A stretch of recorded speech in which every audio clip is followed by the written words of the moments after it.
they say this to you, but you know they lie. They got to be liars or they wouldn't be laying there with you.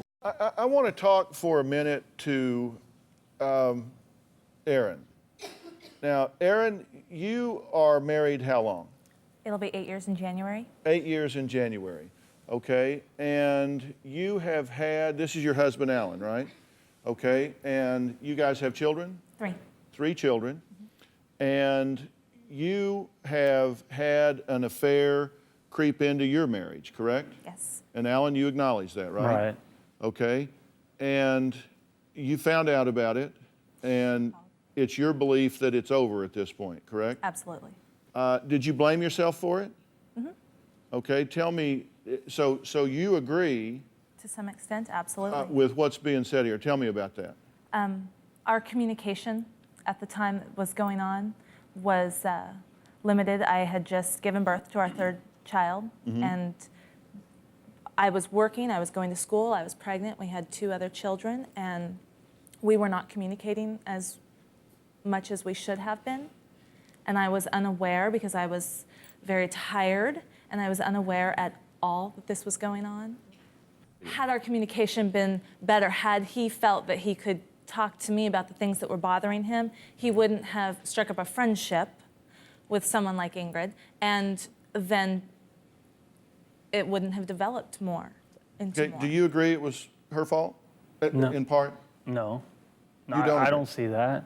I mean, I understand the communication part is both of our problems. That's where it all broke down. But I take the full responsibility for the affair and what happened. I don't blame her for anything. Okay, but you do. You say, yeah, I dropped the ball here. And that's what you're saying, right? She's right on the money. Really? Well, as far as the conversations that I've had with gentlemen that I've not ended up in relationships with, that is a lot of what she's saying is what they mimic. Complete and utter load of crap. I mean, what?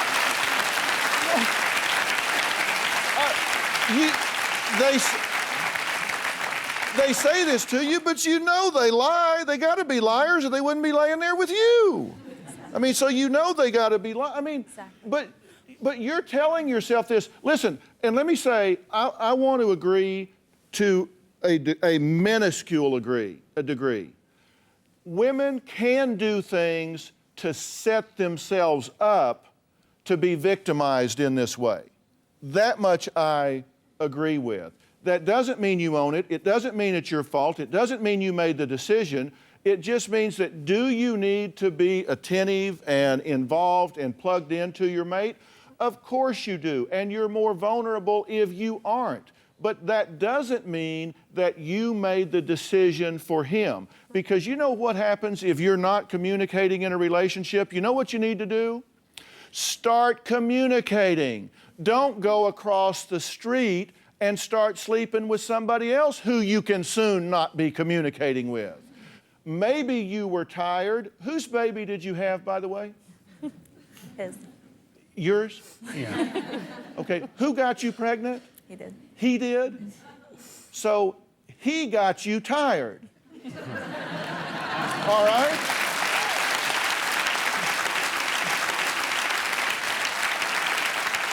He gets you pregnant, he gets you tired, and then says, well, bye. I'm going to go across over here because there's a little trinket over here. Who isn't tired? What kind of logic is that, Erin? Even Ellen's not even saying that, right? And I understand that. It's not my fault, and I don't blame myself. It was his choice. I had no choice. I didn't give him permission. But I still carry some guilt that it happened right under my nose, and I had no idea. Okay, let me absolve you of that, okay? You are healed, okay? No more. You don't want to be thinking that.